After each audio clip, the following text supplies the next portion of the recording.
Hi, everyone. Uh, Fitting in was not something that I ever thought would happen for me. My ideas and thought processes tend to be different from everyone else. Well, that can be a lonely feeling. I had accepted that lonely feeling would be a part of my life forever. Um, then I find my wife, who was equally awkward and socially displaced. Uh, we had each other, so the rest of the world didn't matter anyway. We had hopes for having awkward kids too someday. Um, Unexpected infertility got in the way for a decade. But in 2012, when we finally conceived our son Jasper, we thought those hopes were going to be a reality. Uh, when our son died in 2013, this feeling of isolation returned and grew unbearably. People whispered about us and looked away when we walked by. They did not have the magic words for us. They had never experienced the loss of a child, so they didn't know we weren't looking for words from them anyway.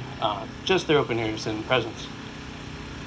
Some of them tried some magic words, but often illustrated some horrible notions.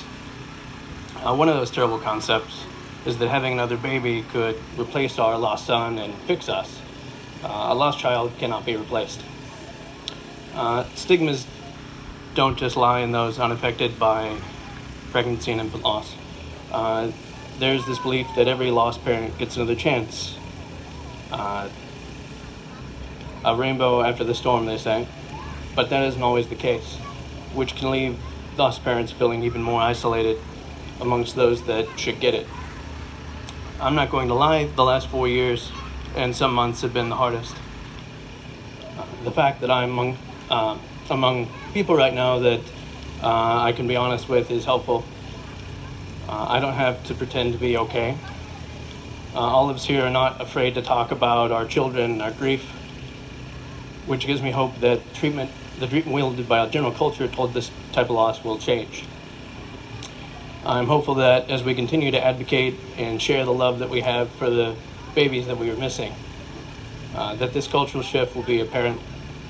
We will not have to hide our anger, sadness, or joy.